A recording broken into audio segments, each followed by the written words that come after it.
नमस्कार मित्रांनो, Y M right ह्या युट्यूब चॅनल आपल्या सर्वांचे स्वागत आहे। तर मित्रांनो, आजच्या व्हिडिओमध्ये खुशखबर आहे, कारण का जे काही नोंदणीकृत बांधकाम कामगार आहेत अशा बांधकाम कामगारांना अतिशय खुशीची बातमी आहे।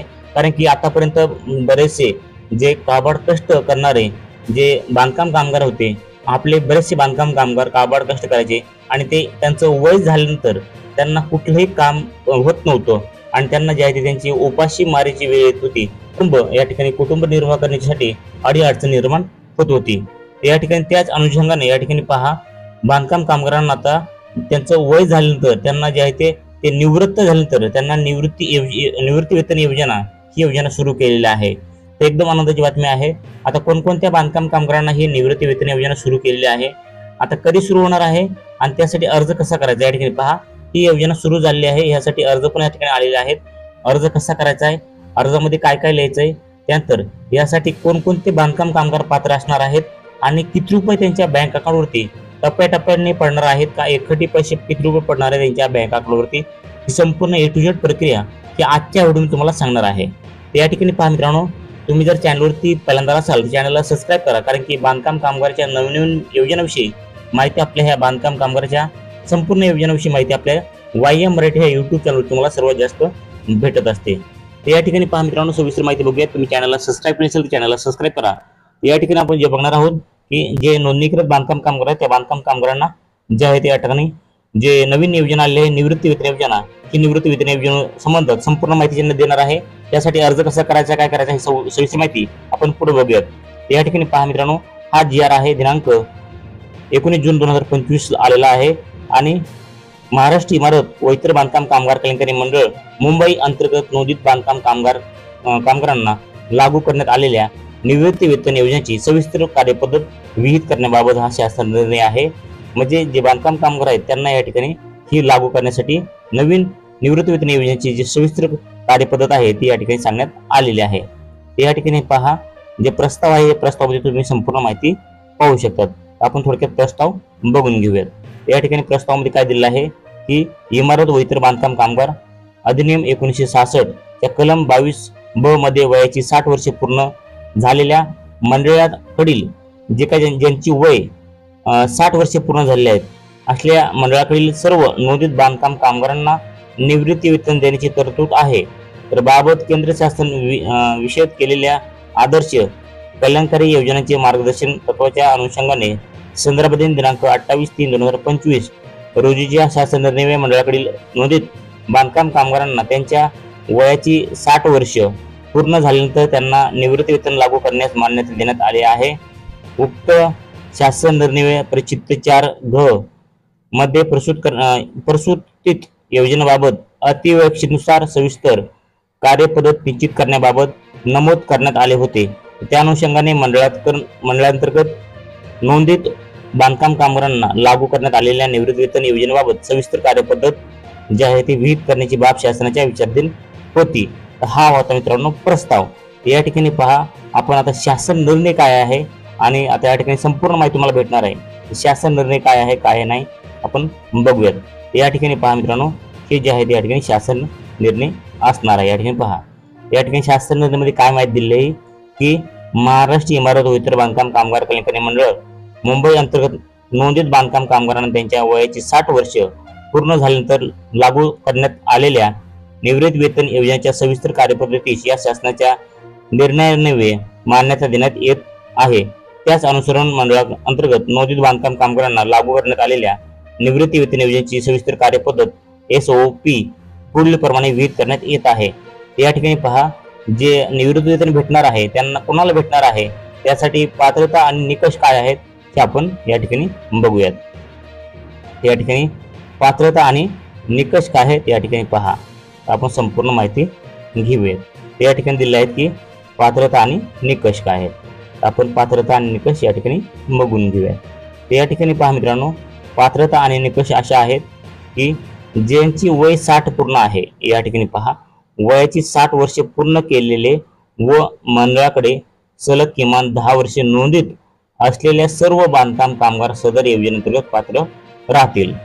या ठिकाणी काय अट आहे, या ठिकाणी पहा, जे वयाची 60 वर्षे पूर्ण केलेले आहेत आणि त्यानंतर मंडळाकडे सलग किमान 10 वर्षे पूर्ण नोंदणी केलेली, काय ज्यांचं 60 वर्षे पूर्ण झालेलं आहे, आणि दुसरं म्हणजे ज्यांनी काही सलग 10 वर्षे नोंदणी केलेली आहे त्या सर्व बांधकाम कामगारांना सदर योजनेचा लाभ भेटणार आहे, ते पात्र राहणार आहेत. तसेच त्यांच्या कुटुंबातील पती व पत्नी दोघेही बांधकाम कामगार असतील तर ते स्वतंत्रपणे पात्र राहणार आहेत. त्या ठिकाणी पहा, पती पत्नीच्या मृत्यूनंतर संबंधित बांधकाम कामगाराचे पती पत्नी निवृत्ती वेतनकरिता पात्र राहतील. तथापि पती पत्नी सदर योजनेअंतर्गत निवृत्ती वेतन मिळत असेल तर संबंधित तास दुबार निवृत्ती वेतनाचा लाभ भेटणार नाही. त्या ठिकाणी तुम्हाला जे आहे ते दुबार म्हणजे डबल या ठिकाणी निवृत्ती वेतनाचा लाभ भेटणार नाही असं दिलेलं आहे. केंद्र शासनाच्या आदर्श कल्याणकारी योजनेच्या मार्गदर्शकानुसार कर्मचारी राज्य विमा कायदा व कर्मचारी पदार्थ निधी आणि विविध तरतूद कायदा, त्या ठिकाणी पहा, जे अगोदरपासून ज्यांना काही निवृत्ती वेतन असणार आहे त्यांना हे पैसे भेटणार नाहीत. या ठिकाणी ज्यांना काही पीएफ करत असेल, पीएफ म्हणजेच नाही का कुठून फंड मधून त्यांना पैसे भेटत असेल तर त्यांना हे भेटणार नाही. या ठिकाणी पहा, संपूर्ण माहिती दिली आहे. जे काही या ठिकाणी 1952 अंतर्गत लाभ प्राप्त करणारे बांधकाम कामगार निवृत्ती वेतनास पात्र राहणार नाहीत असे या ठिकाणी क्लिअरली दिलेलं आहे. या ठिकाणी तुम्ही पाहू शकता. त्यानंतर पहा, मंडळाकडील निकष आणि प्रभारी दर या ठिकाणी दिलेला आहे की मंडळाकडील निकष आणि प्रभारी दर काय आहे. या ठिकाणी पहा की मंडळाकडील नोंदित बांधकाम कामगार, नोंदित पात्र बांधकाम कामगारांच्या त्यांच्या मंडळाकडील नोंदित कालावधीनुसार निवृत्ती वेतन अदा करण्यात येणार आहे. तर मंडळाकडे नोंदीत असलेल्या वर्षानुसार निवृत्ती वेतनाचे प्रमाण दर खालीलप्रमाणे दिलेले आहेत. मित्रांनो, तुम्ही या ठिकाणी पाहू शकता तुम्ही कोणत्या तक्त्यामध्ये बसतात या ठिकाणी पहा, कोणत्या रकण्यात बसतात या ठिकाणी पहा. तुम्ही जर या ठिकाणी पहा, तुम्ही जर थोडक्यात जर 10 वर्षे नोंदणी सलग केली असेल तर तुम्हाला 50% म्हणजेच 6,000 रुपये भेटणार आहेत दरवर्षी मिळणारे निवृत्ती वेतन 6,000 भेटणार आहे तुम्हाला. तुम्ही जर सलग 15 वर्षे नोंदणी केली असेल एकूण तुम्हाला जे आहे ते 9,000 रुपये दरवर्षी निवृत्ती वेतन भेटणार आहे. त्यानंतर पहा, तुम्ही जर सलग 20 वर्ष नोंदणी मंडळाकडे केली असेल तर तुम्हाला 12,000 रुपये वर्षाला दरवर्षी मिळणार आहेत निवृत्ती वेतन. अशा प्रकारे मित्रांनो या ठिकाणी हे महत्त्वाचं लक्षात बाब घेण्याजोगे आहे की जे काही बांधकाम कामगारांनी 10 वर्षे नोंदणी केली आहे त्यांना 6,000 आणि ज्या बांधकाम कामगारांनी 15 वर्षे नोंदणी सलग केली आहे त्या बांधकाम कामगारांना दरवर्षी 9,000 आणि ज्या बांधकाम कामगारांनी 20 वर्षे सलग नोंदणी केली आहे अशा बांधकाम कामगारांना जे आहे ते 12,000 रुपये वर्षाला मिळणार आहेत. हे लक्षात घ्यायचं आहे. आणि त्यानंतर पहा, या ठिकाणी पहा दिलेलं काय आहे की आता निवृत्ती वेतन लाभ मंजूर करण्याची कार्यपद्धती कशी आहे की सदर योजनेअंतर्गत पात्र ठरणाऱ्या मंडळाकडे नोंदित बांधकाम कामगारांनी महाBVCW.in ह्या मंडळ अधिकृत संकेतस्थळावरील विहित नमुना अर्ज विनामूल्य प्राप्त करून घ्यावा. अर्जाचा नमुना प्रपत्र अ प्रमाणे सदर अर्ज पूर्णपणे भरून पात्र नोंदित बांधकाम कामगारांनी त्यांच्या आधार कार्डच्या ज्या जिल्ह्यामधील आहे त्या जिल्हा बांधकाम कामगार सुविधा केंद्रात WFC प्रभारी कामगार आयुक्त, सहाय्यक कामगार आयुक्त, सहकारी कामगार अधिकारी यांच्याकडे जमा करावेत. या ठिकाणी पाहू शकतो. त्यानंतर पहा, आता निवृत्ती वेतन अर्जासोबत तुम्हाला खालील कागदपत्रे जोडायची आहेत. तुम्हाला कोणकोणती कागदपत्रे जोडायची आहेत ते या ठिकाणी पहा. त्या ठिकाणी तुम्हाला पहिल्यांदा जे आहे ते 1 नंबर पहा, पत्त्याचा पुरावा. पत्त्याचा पुरावा म्हणजे आधार कार्ड तुम्ही ह्यात देऊ शकतात. त्यानंतर या ठिकाणी 2 नंबरला पहा, त्यामध्ये काय दिलंय, जन्मतारखेचा पुरावा म्हणजे जन्म दाखला, शाळा सोडल्याचा दाखला. आणि त्यानंतर 3 नंबर पहा, बँक खाते पासबुक. या ठिकाणी जे आहे ते दिलेलं आहे बँक खाते पासबुक, बँक खाते पासबुक. आणि त्यानंतर जे आहे ते आता हे तुम्ही संपूर्ण वस्तू लक्षात घेतल्या. कोणत्या पत्त्याचा पुरावा म्हणजे आधार कार्ड तुम्ही या ठिकाणी घेऊ शकता. त्यानंतर जन्मतारखेच्या पुरावामध्ये शाळा सोडल्याचा दाखला, त्यानंतर बँक पासबुक तुमचं, हे 3 गोष्टी तुम्ही लक्षात घेतल्या म्हणजे तुम्हाला जे आहे ते निवृत्ती वेतनासोबत तुम्हाला हे जोडायचे आहेत. आता महत्त्वाच्या काही वस्तू तुम्ही जे आहे ते गोष्टी लक्षात ठेवणं गरजेचं आहे. या ठिकाणी पहा, जे निवृत्ती वेतन आहे त्याचा क्रमांक प्रमाणपत्र देण्यात येईल. जे बांधकाम कामगारांना जे देण्यात येणार आहे निवृत्ती वेतन जे आहे ते क्रमांक देण्यात येणार आहे. आणि या ठिकाणी पहा, तुम्हाला जे आहे त्या ठिकाणी पाहू शकता. तुम्हाला महत्त्वाचा विषय म्हणजे जे निवृत्ती वेतन सुरू होणार आहे त्यासाठी तुम्हाला जे आहे ते निवृत्ती वेतन क्रमांक प्रमाणपत्र देण्यात येणार आहे. आणि त्यानंतर महत्त्वाच्या गोष्टी लक्षात कोणते ठेवायचे आहेत की निवृत्ती वेतन क्रमांक प्रमाणात प्रमाणपत्र दिल्याचा दिनांक हा संबंधित बांधकाम कामगारांचा निवृत्ती वेतन दिनांक समजण्यात येईल व त्यानुसार वर्ष गणना करण्यात येईल। तर दरवर्षी माहे नोव्हेंबर मध्ये मंडळाच्या निवृत्ती वेतनधारक बांधकाम कामगारास त्यांच्या ह्याचा झाकला प्रपत्र ई पुरावा स्वरूपात मंडळाकडे सादर करावा लागणार आहे। या ठिकाणी तुम्हाला काय करायचं आहे की दरवर्षी माहे नोव्हेंबर म्हणजे दरवर्षी नोव्हेंबर महिन्यामध्ये जे आहे ते मंडळाच्या निवृत्ती वेतनधारक बांधकाम कामगाराचा त्यांच्या जे बांधकाम कामगार त्यांनी त्यांचा ह्याचा दाखला जे आहे ते पुरावा स्वरूपात मंडळाकडे सादर करायचा आहे। अशा प्रकारे तुम्हाला जे आहे ते द्यायचं आहे। त्यानंतर पहा या ठिकाणी जे सांगितलेलं आहे की पुरावा स्वरूपात मंडळाकडे सादर करावा लागेल। त्यासाठी त्यांनी आधार कार्ड, मंडळाचे नोंदणी कार्ड, निवृत्ती वेतन क्रमांक, प्रमाणपत्रासह संबंधित जिल्हा कामगार सुविधा केंद्रामध्ये समक्ष उपस्थित राहून जिल्ह्याचे प्रभारी अधिकाऱ्याकडून ह्याचा दाखला प्राप्त करून द्यावा, जेणेकरून त्यांचे दरवर्षी जे आहे ते निवृत्ती वेतन आहे त्यांच्या खात्यात जमा करता येईल। त्यानंतर पहा नंबर 2, मंडळाच्या निवृत्ती वेतनधारक बांधकाम कामगारास त्यांचे बँक खाते जर बदलायचे असल्यास तसा अर्ज त्यांनी प्रभारी जिल्हा कामगार सुविधा केंद्रामध्ये मंडळास करावा लागेल। जर एखाद्या बांधकाम कामगारांना त्यांचं जर बँक पासबुक बदलायचं असेल किंवा बँक खाते बदलायचे असेल तर तसा अर्ज त्यांना प्रभारी जिल्हा बांधकाम कामगार सुविधा केंद्रामध्ये मंडळामध्ये करावा लागणार आहे। त्यानंतर पहा मंडळाच्या निवृत्ती वेतनधारक बांधकाम कामगाराचा मृत्यू झाल्यास त्यांचा जे आहे ते तिचा वारसदार असेल पती पत्नीने वारस नोंदीचा अर्ज प्रभारी जिल्हा बांधकाम कामगार सुविधा केंद्रामार्फत मंडळास करावा लागेल।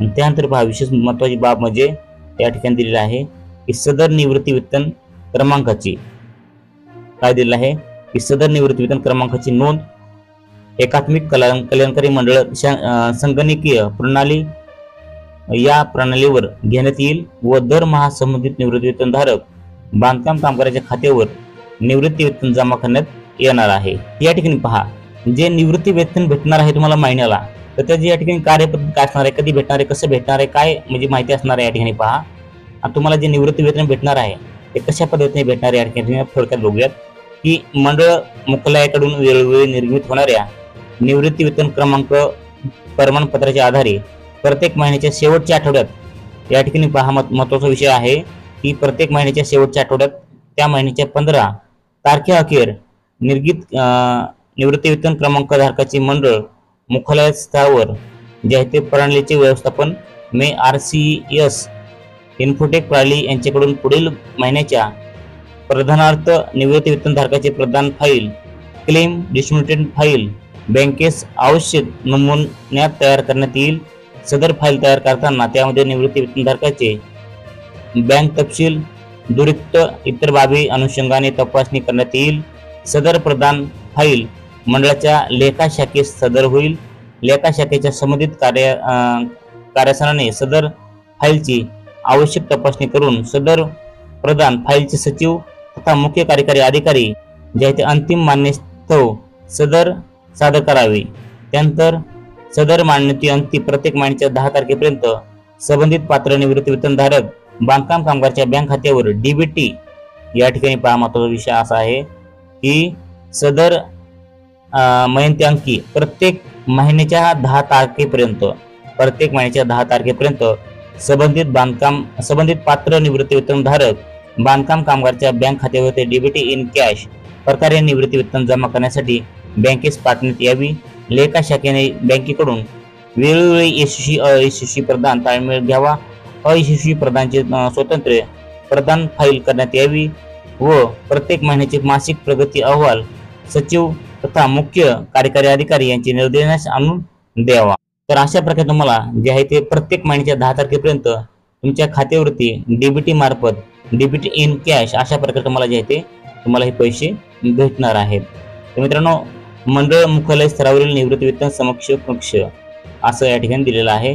त्यानंतर या ठिकाणी पहा तुम्हाला जे आहे ते अर्ज कसा करायचा आहे, काय करायचं आहे याबाबत सविस्तर माहिती देणार आहे आपण पुढच्या व्हिडिओमध्ये। तुम्हाला ह्या व्हिडिओ संपूर्ण तुम्हाला माहिती भेटली आहे की किती रुपये भेटणार आहेत, कसे भेटणार आहेत, महिन्याच्या किती तारखेला तुम्हाला हे पैसे तुमच्या अकाउंटवरती जमा होणार आहेत, त्यानंतर तुम्ही किती वर्ष नोंदणी केली असेल तर तुम्हाला किती रुपये भेटणार आहेत, हे संपूर्ण तुम्हाला पात्रता निकष काय असणार आहे हे संपूर्ण जे आहे ते आपल्याला आजच्या व्हिडिओमध्ये तुम्हाला पाहायला भेटलेलं आहे। आपण पुढच्या व्हिडिओमध्ये काय करूया की पुढच्या व्हिडिओमध्ये जे बांधकाम कामगार आहेत ते जे पात्र बांधकाम कामगार आहेत त्यांनी अर्ज कसा करायचा घरी बसल्या हे संपूर्ण व्हिडिओमध्ये आपण माहिती देणार आहोत। त्यापूर्वी या ठिकाणी पहा तुम्हाला सांगू इच्छितो की चॅनलला तुम्ही आणखीन पण सबस्क्राईब केलं तर चॅनलला सबस्क्राईब करा आणि आपल्या व्हिडिओच्या खाली टेलिग्राम चॅनलची लिंक दिली आहे, टेलिग्राम चॅनलला जॉईन करा, टेलिग्राम ग्रुपला जॉईन करा। त्या ठिकाणी आपण अर्ज कसा करायचा आहे त्याची PDF त्यासाठी कोणकोणते कागदपत्र लागणार आहेत, निवृत्ती वेतनासाठी कोणकोणते कागदपत्र लागणार आहेत ही संपूर्ण माहिती आपल्या टेलिग्राम चॅनलवरती देणार आहोत। कारण की बरेचसे कागदपत्र या ठिकाणी तुम्हाला निवृत्ती वेतन योजनेचा लाभ घेण्यासाठी लागणार आहेत। हे संपूर्ण कागदपत्र आपल्या टेलिग्राम चॅनलवरती भेटून जातील। त्या ठिकाणी आपल्या व्हिडिओच्या खाली डिस्क्रिप्शनमध्ये टेलिग्राम चॅनलची लिंक दिली आहे, तिथून तुम्ही टेलिग्राम चॅनलला जॉईन करा आणि जे तुम्हाला निवृत्ती वेतनासाठी जे कागदपत्र लागतात त्या ठिकाणी नक्कीच आम्हाला कमेंट करून विचारू शकतात। मित्रांनो, तुम्ही आणखीन पण चॅनलला सबस्क्राईब केलं असेल चॅनलला सबस्क्राईब करा आणि तुमच्या मनामध्ये आणखीन काय प्रश्न शंका असतील तर नक्कीच आम्हाला कमेंटमध्ये सांगायला विसरू नका। भेटूयात नवीन माहितीसह नवीन व्हिडिओमध्ये। जय हिंद, जय महाराष्ट्र।